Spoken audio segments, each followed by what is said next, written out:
Hello, thank you for the introduction. I'm going to start on selecting and mentioning the beginning of where all of these ideas came from. To begin with, I started by wanting to improve my children's grade point average in school. And I figured that since I was studying at the time psychology, that I could devise a method of mind training to improve the point grade average in school. This is how all this began. After working so many hours with some of the kids, I noticed a phenomenon such as I had questions prepared to ask some of these kids, and they seemed to be getting ahead of me in asking the question. They were answering the questions before being asked. I noticed that phenomenon. It attracted my attention. So then I started the process of making it more difficult for them to want to more or less guess. I was calling it a guessing faculty at the time. To make it more difficult for them to be able to guess what I have in mind to ask. Such as, at first I would give them certain points of reference and let them fill in the rest of the information, which they did.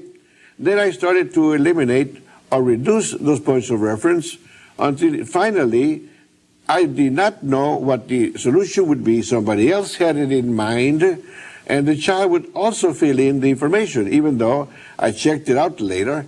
When a person number two, had the answer, I did not have the answer. I only had the question, but the child filled in the answer, even though I didn't have it in my mind. I thought at first that the child was really reading my mind. I was so close to the child that he would be reading my mind, kind of, at some level of mind. But then again, I found that this could be done even at a distance, because researcher number two had the answer, which I did not have, and the child was able to get it anyhow. This is how it all began. I started to specialize, to direct all my interest in wanting to improve such guessing faculty. I called it a guessing faculty. Later, I found that the Dr. Ryan from Duke University was calling it parapsychology extrasensory perception, the field of parapsychology. So I must be delving in the field of parapsychology. I did not know what I was getting into really at the time, but I enjoyed what I was doing because it was interesting to see these children get excited over answering questions that I had written down and not have even spoken to them about it. And then when I showed them the answer in writing that they came across, they were excited also, of course. That's how it all began. Whenever people would call me and ask me, what do you call that field of science? Well, it didn't have a name at the time. I always would say, it comes under the heading of parapsychology. Well, later on, we started to investigate closer as to what's happening. And this all came about with the study, since I am a specialist in electronics, and the study of the electroencephalograph, the equipment used to measure brain waves, brain activity, since we know that the brain vibrates so many times per second, like the heart beats so many times per minute. So the idea was, at what frequency of the brain is this taking place? And my surprise was to know that people who were able to do this were at 10-cycle brain frequency. And people who were making more mistakes or missing the answers were at 20 cycles brain frequency. By cycles we mean brain vibrations or brain emanations. You see, the brain vibrates so many times per second, like your heart beats so many times per minute. So we can know at what level the child is when the child is answering questions correctly or incorrectly. So I started to gather more information, and I noted that all of this was happening when the brain was functioning at 10 cycles. The brain frequency, the average overall, for mature adults is 20 vibrations per second, or 20 hertz or cycles. The cycle thing has been changed to hertz, and vibrations, emanations of the brain, regardless of what you call them. Vibrations, emanations, hertz, or cycles. we say so many vibrations per second. So we've noticed that the overall average human adults function, do their thinking and acting on 20 vibrations of the brain. But then I noticed that when this phenomenon was appearing, that the brain had to be at 10 cycles brain frequency.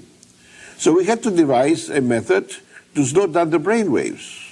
In order to do so, we found that we had to close our eyes. Why was this necessary? Because the eyes require, when focusing, 20 vibrations of the brain. It's the only sense, physical, biological sense, that requires the brain to function on 20 vibrations. So then we had to close our eyes to keep from using them, from focusing. The focusing faculty is the one that requires 20 vibrations. So to get away from holding on to 20 vibrations, we preferred, of course, to recommend that the eyes be closed. Then, of course, we know now that in yoga and in Zen and transcendental meditation and in hypnosis, all subjects are required to close their eyes. Now we know because the idea is to slow down the brain frequency, brain waves. Well, everybody was looking for the deepest level of brain activity. We know that by natural means, we have learned to function only on two different dimensions. Stay awake, 20 vibrations, or go to sleep. In going to sleep, there's dream and sleep cycles to be concerned with. A sleep and dream cycle takes about 90 minutes of time to go back to where we came from. We like to say that, you know, because it's the lowest brain frequency that appears in the fetal stage when one is conceived. That frequency appears when we go into deep slumber. So going into deep slumber and back out to almost normal brain frequency, almost to awaken, is called a sleep and dream cycle. That takes approximately about an hour and a half of time. So we say we go back to where we came from and back up again in 1 hour and a half of time. So we do go through several sleep and dream cycles, depending on how long do you sleep at night. So we say the only thing we've learned to do is stay awake or go to sleep. This is by natural means, to be awake or go to sleep. Everybody has learned to do that. But the yogis and the Zen masters and transcendental meditators and a hypnotized subject has been taught to go to the deepest level of mind. And usually this is about 5 cycles brain frequency. Well, I found that the phenomenon was taking place not at 5, but at 10. At 10 vibrations per second instead of 5. So the method that I had to devise of mind training was especially to slow down the brain to be able to get it to 10 cycles before anybody could be at the right dimension that I figured was for guessing what one thinks about. And this is what I was after then. So then the main thing was slow down the brain. Now how are we going to do this? We found that the body excitement or movements, the body will cause one to be at 20 cycles. If you activate your body, you activate your mind, and hold you on 20 cycles, even though your eyes are closed. So next thought was to be able to relax the mind, and so keep it from interfering, mental activity from interfering, and to relax the body, to keep the body movements from interfering, so that we could slow down the brain waves. So we had to devise a method to relax the mind, mental training exercises, we call them, or mental gymnastics, to be able to slow down the body's activity and the mind's activity, to slow down the brain waves or brain vibrations, to get them to 10 cycles, not 5, where all the others go to, because at 5 we are compared to the first anabolic cycle of human development. An anabolic cycle is 7 cycles, and where you're gaining, meaning a child is developing, a human being developing and growing is gaining. And every time you go through a 7-year period that you gain, it's called an anabolic cycle. Now, when you lose, it's called a catabolic cycle. So we say that in the first anabolic cycle, which means the first 7 years of life, here's where we find the 5-cycle vibration. But so we also know now that the mind is functioning here only inductively. the person has no analytical faculties to analyze problems, to find out what makes it tick, Well, meaning that everybody who goes to 5, and this is also known in hypnosis as the somnambulistic level, the sleepwalking level, or sleepwalker level, where the eyes are open and you can touch the eyeballs and the person will not blink. That means he's in that particular deep dimension of mind, 5-cycle dimension.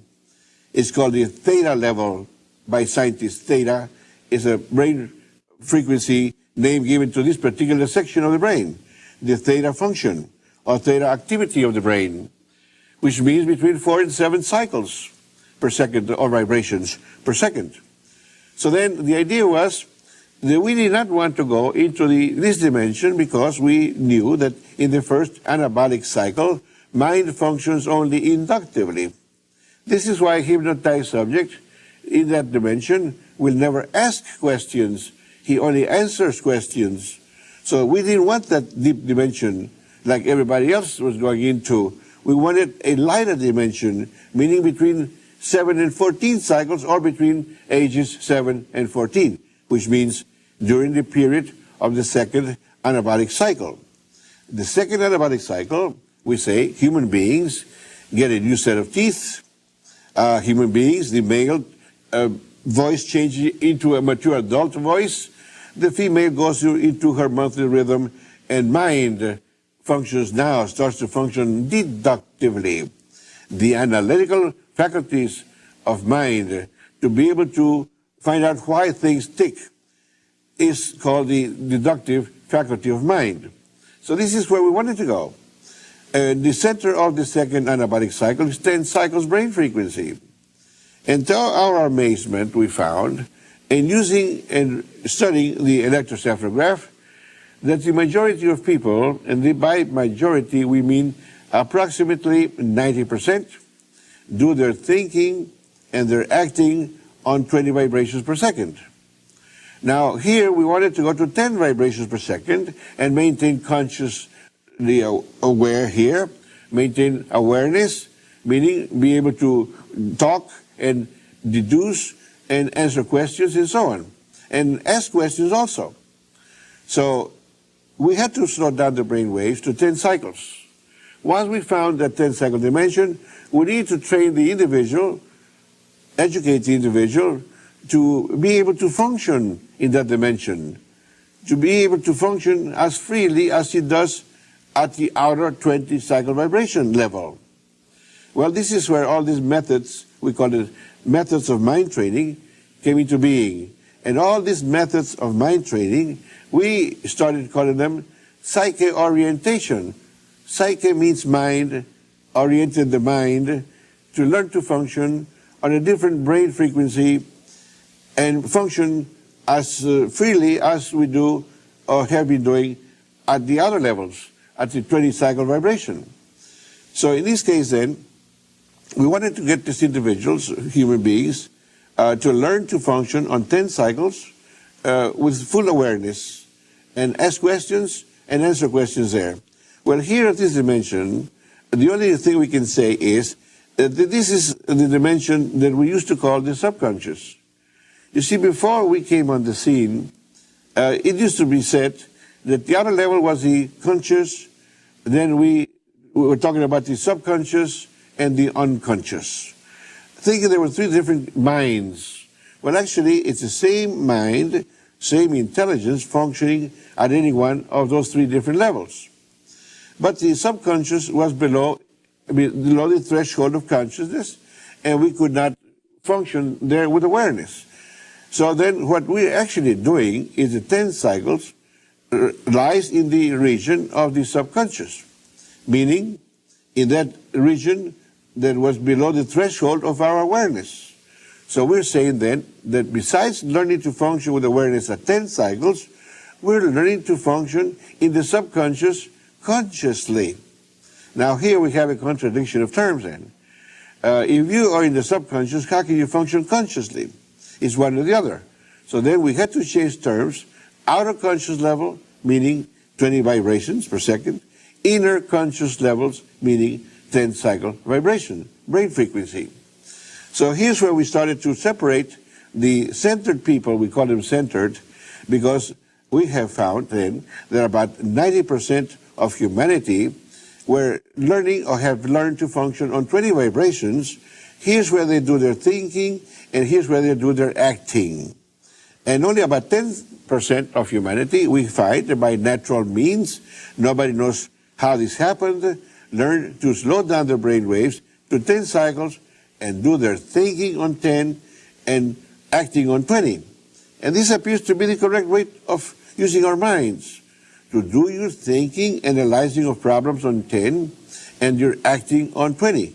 Now later we find that the 10 cycle dimension is a connection to the right brain hemisphere. And the 20 cycle vibration is a connection to the left brain hemisphere. So then we say that you need to learn to think with your right brain hemisphere and then to act with the left one. Now, in looking into the exceptograph, the electrocephalograph, the EEG for short, EEG for short, we find that functioning at 20 cycles is using the left brain hemisphere. Functioning at 10 cycles is using the right brain hemisphere.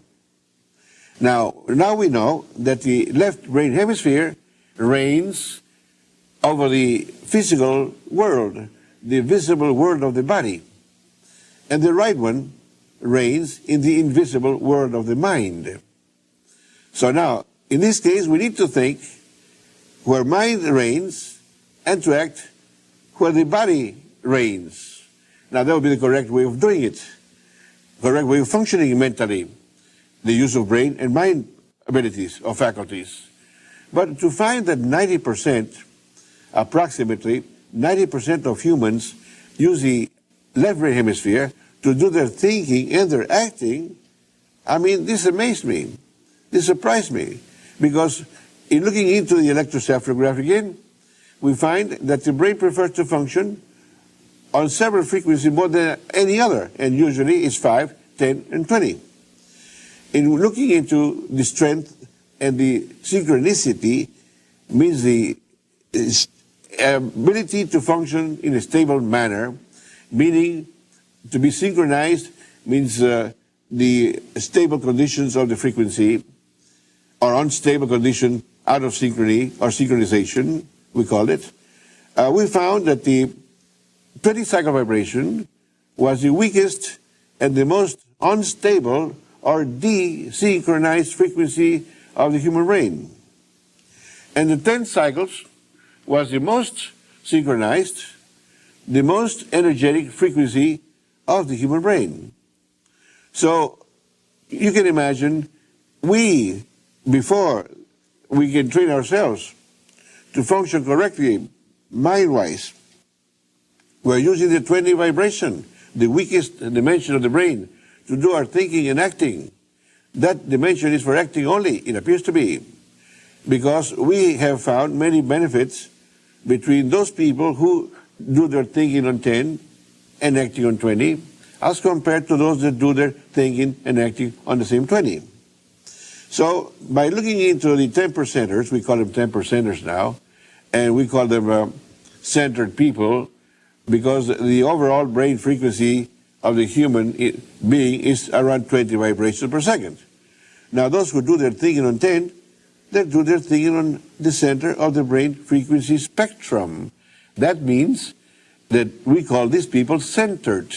And the people who are functioning on 20, we call them off-centered. Now these people who are thinking off-center, we call them eccentrics. So we say that 90% of humanity, we find that by normal, natural means, are eccentrics in their way of thinking. And only 10% of humanity, by some, whatever happened, freaky way of development, or whatever you want to call it, nobody knows really how they got onto thinking on the center, we call them centered. And now we find tremendous differences in the centered people as compared to the eccentrics. And this is why, in looking into these differences, we started to develop a system of mind training, and for stress control, we call it, and mental development. Stress control means learn to relax your body and mind, learn to be able to de-energize the amount of stress accumulated in your body that is hurting your immune system. Now, this is one of the advantages, that when you learn to relax mentally and physically, you learn to do away with your stress factor. The stress is what injures or hurts or weakens your immune system. And your immune system is a system that somebody, we say God, whatever we mean by that, put in the human biological body to heal itself. If that weakens and gets out of control, if the immune system weakens or gets out of control, even if you're a medical doctor, you're going to die as dead as anybody else. So we need to learn how to keep our immune system strong and to be able to prevent the stress from hurting our immune system. This is part of our results when we learn to control our mind, so to speak, when we learn to function on other dimensions, such as the 10-cycle brain frequency dimension. And this is the beginning of our system. How do we slow down the brain waves? First of all, we need to get the students to close their eyes. And of course, they must do it throughout mind training exercises. So when their eyes are closed, then we go through mind training exercises. One mind training exercise is to relax our minds, to be able to learn how to relax our minds consciously. Mind sometimes is very active, overactive. It takes off in any direction, uncontrolled. By this I mean uncontrolled, by uncontrolled means, because one is not used to controlling our minds. Mind wanders, gets away from your conscious controls. So we must learn to discipline our mind to be able to do what we want it to do and to slow down our mind activity. Once we have learned through mind training exercises to slow down mind activity, then we start working on the body. Body movements also cause adrenaline to flow into your body, into your bloodstream, and adrenaline can excite your mind again, bring you into focus again, to become active. So we must slow down our body functions. So there's all other techniques to be able to learn slowly how to relax our body. Now, once we have learned that we must keep our eyes closed in order to accomplish this, and then follow the mind training exercises to be able to relax our minds, and follow special mind training exercises to relax our body, then we have the ideal conditions to start mind training at the 10th cycle dimension. For information about Silva programs to help you in every area of your life, please visit us on the World Wide Web. The address is silvacourses.com.